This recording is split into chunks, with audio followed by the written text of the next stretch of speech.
Ladies and gentlemen, welcome to Flavor of the Week, brought to you by Banditos, fresh, made daily. In Flavor of the Week, Kyle sits down with one of our local priests over 4 different episodes to sample variations of a favorite food or drink while they discuss the ins and outs of life as a priest. This is Kyle Hyman. Welcome to Flavor of the Week. We are here at Banditos, who is an underwriter of Flavor of the Week. Oh, they're bringing the queso. This is great. Thank you. Nice. Thank you. I am here with Father Dave Voors, my former pastor. Thank you for being here, Father Kyle, Dave. thank you very much. It's so good to see you again. It's fun. It's with you, and it's in front of food. Did you miss me? Always. You are thought of many. Every time we put a holy hour in, you and Kate are always remembered. You know what? I want to talk about your holy hours and your prayers and the texts that you send.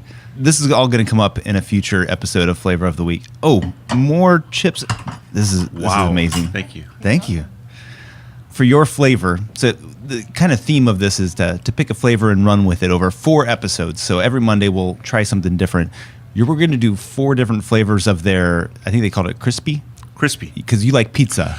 Pizza would be the theme that I would pick. But since we're at a Mexican place, we're going to go with Mexican pizzas. Yeah, so if I remember right, they had like a beef, a roast beef, a chorizo, and something else. Don't know. It's a pizza. It doesn't matter. Yeah. You opted out of the seafood, which was the 5th flavor. But we only have 4 flavors to try. We also got some quesos, some chips and salsa staples here. But I want to get a little background of Father Dave. You're at St. Elizabeth Ann Seton right now. Yes. How about your family life? Growing up, siblings? I was the favorite of my mom and dad. No, there are 7 of us, 7 brothers and sisters. And I was number 4, I believe. Yes, number 4. And I believe. A great family. There's hardly a day go by that I honestly, truly don't thank God for my mom and for my dad. I deal with a lot of parents. All are good. But just so thankful of how they brought me up, and also just thankful how they taught me, and also the value of Catholic schools that we had in my upbringing. So you went to Catholic schools, what grades? Catholic schools, every school I ever went to was Catholic. Yeah, from grade school, St. John's, New Haven. And then went to Central Catholic, and then after that, entered the seminary at Pius X in Erlanger, Kentucky, and then graduate work was Mount St. Mary's, Emmitsburg, Maryland, where many of our men are right now. Loved everyone. And what made you want to go into seminary after high school? My uncle, Monsignor William Voors, was a priest for our diocese here, and he would often come over and have supper with us, always invited, and just had good influence from that. And my mom and dad, they always taught us, all 7 of us, we don't know what you're going to be doing in the future, but God will call you to do something. Yeah. And they always stress it may be the call to be a priest, a religious, consecrated. It may be single life. It may be marriage. More than likely marriage. But being open to that, I just felt the call in grade school, 7th or 8th grade, to go into the seminary, to look into it. Called Father Pfister, who was the vocation director at this time. Father Pfister, God bless his soul, still over at St. Anne's right now. And he talked to me, and I discerned religious life in the Order of the Sacred Heart Fathers. Oh. And so went to Donaldson, Indiana, that had a seminary there, a high school seminary, and couldn't stand it. So it was a great place, learned a lot, learned the discipline of study, but after a year there said, this is not for me. And so left there, went to Central Catholic High School for 3 years, worked at Lincoln Life for a few years, and then after Lincoln Life here in Fort Wayne, I still said, I just believe God is asking me to look into priesthood. So again, I called Father Pfister 4 years later and said, I'd like more information. Yeah. And so then we started going into the call of discerning, am I called to that? Yeah. So as a kid, did you feel a pull in that direction, or were you thinking, I'm going to be a firefighter or a... No, we never. I don't think any of us really thought of what we're going to be because we're just having a fun time as kids. Yeah. Honestly, I don't remember ever thinking, any of my brothers and sisters, what are we going to be when we grow up? We just never really talked about it. It seems like there's a lot of pressure on kids these days to think about that at a young age. I think you're right. I think it's much more so, or athletics, or academics for that sake of you're going to be make a lot of money, or I fear. Right. At times. But we had none of that. We rode our bikes every day. We just had a fun time, and we always had good, close Catholic friends down the road, and we always had time with them. Yeah, we just had fun. you want to split up some of this? Let's try some queso. of that stuff. You can try. I'm not sure what kind that is, but there's stuff in it. Look at that. That's nice. Is that the white queso? That's a white queso. And then this is. That's a more yellowish something. Was that the difference between the white queso and then the crispies on the way? Do you eat here often? I do eat here, especially when I was down in Decatur as a pastor. Bandito's was the place we would always go to, not in Decatur, but right on the south side of Fort Wayne. Yeah. But I've never had their pizzas here, so I'm anxious to do that. Good queso. That is good queso. The white stuff is really good. I just had the yellow. They're both delicious. This was supposed to be a fast day for me, Kyle. How often do you fast? I try twice a week. Really? The key word there is try. And then what does that look like? What is your fasting? Used to be when I was younger, I was taught from breakfast till about 4 o'clock, don't eat anything. Drink water, drink coffee, pop, doesn't matter. But try not to eat anything until 4. Now as I get older, my system can't handle that very well. So I have stopped where I just have a light breakfast and wait till 4 o'clock before I eat again. Okay. And today was supposed to be one of my fast days because traditionally we go Wednesday and Friday. But that was too close together. Just too tough. So I said, I'll go Tuesday and Fridays. So since I'm eating here and enjoying it, I will move my fast day to tomorrow. Messing it up. Yeah. So how does that become a part of your prayer, the fasting? The fasting is supposed It's not just a diet. No, right? no, this has nothing to do with diet. Not Matter of fact, I normally gain weight because sometimes at supper time I eat more than I normally would. But it's supposed to be a discipline to say, I am not driven by my passions. So, at least as I understand it, has helped myself just avoid sin in that area. Yeah. By not being driven by just the passion to eat. So it's been nice. So I want to get back into your discernment here. Did you do specific times of discernment? Did you do retreats or things? Oh, here come the Krispies. Oh my goodness. This is the roast beef and ground beef. Okay. Oh my. And here's the chorizo and the chicken. Oh my. Looks nice. Can I bring you anything else? All right. I think we're Looks We have good. a knife. We can split this up. For those listening, this All thing right. really looks colorful. Yeah. It's almost like a salad. It's almost like eating a pizza is like eating a salad. Yeah. I mean, it kind of looks pizza-ish, but it's It got does. refried beans and the cheese and the meat and a little Tomatoes. lettuce and tomatoes and stuff. And so now we've got 4 different kinds. So which one do you I want would to do go first? ground beef first. Go this Is that the one. ground beef? Yeah, I think that's ground beef. Here, you got a knife there. I'll go ahead and just cut this one. Ooh, it's hot. Oh my. Okay. It doesn't cut like a pizza. No. It doesn't really cut at all. cutting well at all. Okay, so do you do discernment? Well, we're trying to figure this out here. Did you do discernment? I did not. Back Or in those you days. just try it out. Yeah, back Just in try those it. days, it was just talk to Father Pfister, the vocation director, a bit. You talked to, back in those days, it was Bishop McManus.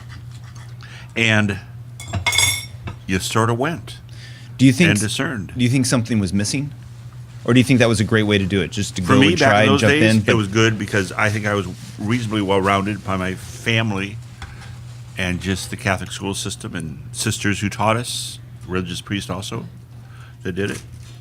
Yeah, I don't miss any. Today, there's a lot more, much more intensive, I think, Yeah. discerning retreats and talks and sharing with spiritual directors and things like that. What was it about your family? What was so nurturing? Do you want to split those in half and we'll each jump in on there? Yeah, let me cut this here. Oh, I see. Oh no, I see what you were doing. What are you doing? You got the. Oh, I see what you're yeah, saying. here I can just take that whole guy right This there. whole thing here? Yeah, right. Because that looks So I've got a almost little the both. same. I've got this. Yeah. Looks like this is chicken, and I then just this can is. tell you it's hot. All right, so you're doing the beef one first. I'm gonna try the beef, but it is so hot.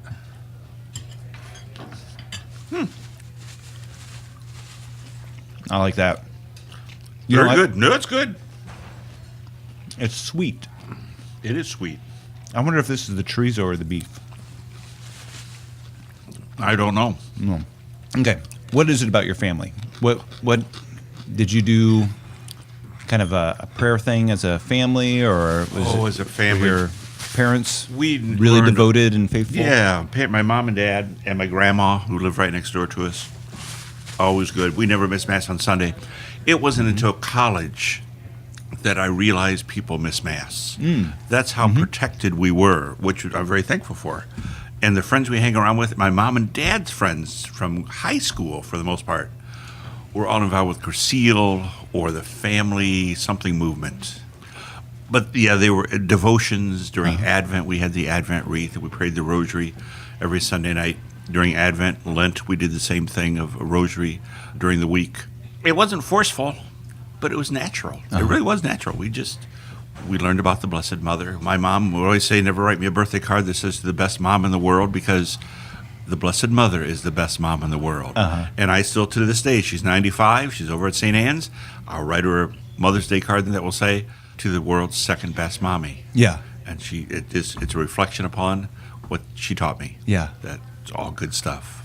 Pretty basic. We were never, I don't recall ever having the idea during high school of, I don't want to go to Mass. It was just natural. We looked forward to it. We're involved as servers. My dad was a lector. Yeah. My mom was involved in the school. So it's just good. It was just fun time. And so seminary, you go, and from the second you're there, are you like, for sure, this is where I'm supposed to be? I'm supposed to be a priest. This is it? Or did you have some doubts and questions? My personality, Kyle, is so introverted. I am an introvert to the nth degree. And yet, as a priest, I'm not allowed to be that. That caused a few problems, still does. I still get nervous before every homily. I still get nervous before every wedding. You're so good at funeral. homilies. I still get nervous because I'm an introvert. I'm wired as an introvert. But I don't remember what the question was now. Did you know that you were going to be a priest? Oh, yeah. For Okay, sure? thank you very much. At seminary? I'm also getting older. My mind doesn't work very fast. No. We're always taught, and this again is spirituality. We were taught the only time you really know you're going to be ordained is the day that you actually have the hands of the bishop put on your head and you're ordained. But I never doubted. I would say this, which is in college, in the middle of the night, different guys just disappeared. I mean, they discerned seminary is not for them. And back in those days, they just sort of left. Yeah. But I have never, in the 8 years of seminary training, I never had a doubt.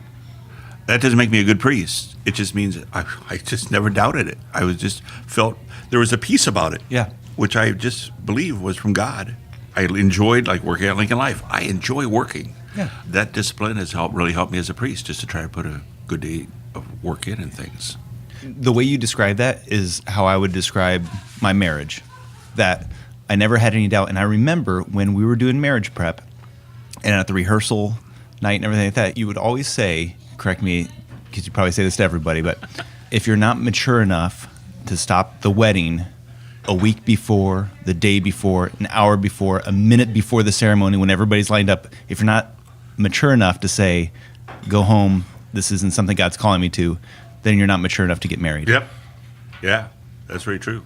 And same with seminary. Yeah. Like that idea of you don't know for sure you're there until you're ordained. But once you're ordained, you're in. You're in. But until then, you can have that peace and know that God's calling you to, but you're always open to. Right? With that wisdom. If I knew without any doubt that this was not for me, I don't question my mind, I would pull out. Yeah. I did it earlier as a freshman in high school. Yeah, this is not for me. There's no peace. And that advice you received in marriage, yeah, I forgot. I haven't done that recently, so it may have just been for you. You just knew something. I used to do that all the time. I sort of forgot. Yeah.